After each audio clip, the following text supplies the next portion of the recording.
Hello, everyone, and welcome to the Biophotonics Discovery Podcast. Whether you're a seasoned researcher, a student just starting out, or you just love a good story about how light is used to solve big problems, this podcast is for you. We're making the discoveries in biophotonics accessible one episode at a time.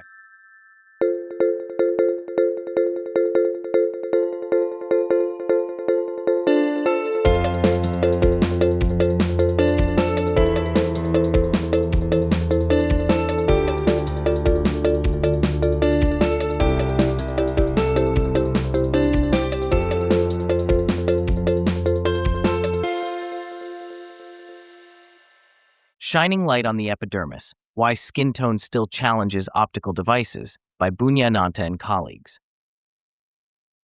New research highlights a critical gap in our understanding of how light interacts with the skin's outermost layer and the consequences for the accuracy and equity of wearable health technologies. While skin interfacing optical devices like pulse oximeters and smartwatches are now common, the optical properties of the epidermis, the very layer these systems rely on, remain poorly characterized, especially across diverse skin tones. Boonya-ananta and colleagues reviewed decades of published data revealing major inconsistencies and missing information that could explain persistent racial disparities in wearable device performance. The core problem is that light behaves differently depending on how much melanin is in the skin. Melanin, the pigment determining skin tone, absorbs light, and in turn affects how devices detect vital signs like heart rate and blood oxygen. Yet, the researchers found that existing experimental data on skin optical properties, such as absorption and scattering coefficients, is sparse and heavily skewed toward lighter skin types.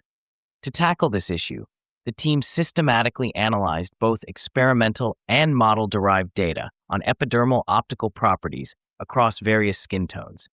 Using Monte Carlo simulations and published studies, they compared how different levels of melanin influence light penetration from 300 to 1,000 nanometers, the full spectrum relevant to many wearable devices.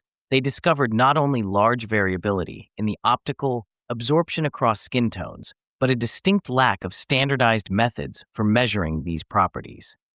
Existing models often assume a fixed melanin concentration based on outdated or oversimplified classifications, such as the Fitzpatrick skin type scale. When the researchers simulated a popular optical heart rate monitor using different melanin levels, the results were striking. Devices performed well on lighter skin, but lost signal strength by up to 33% on darker skin tones, all else being equal.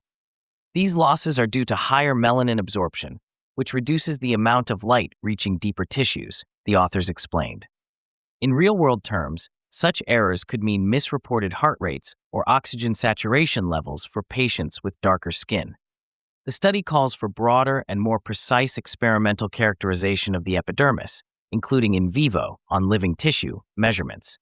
Techniques like spatial frequency domain imaging, SFDI, show promise, but they too need standardization. Crucially, the researchers argue that melanin volume fractions should be better mapped to objective skin tone scales and demographic data, accounting for variations in factors like BMI, age, and sex. As skin-contacting optics become ubiquitous in health tech, this work underscores a pressing need to build devices that serve all users accurately, regardless of skin tone.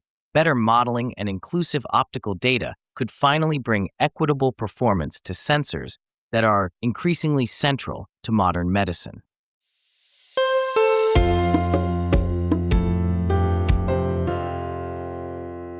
If you enjoyed this episode, please subscribe, leave us a review, and share it with your colleagues. Your support helps us shine a light on the latest in biophotonics research. Stay curious, and we'll see you next time.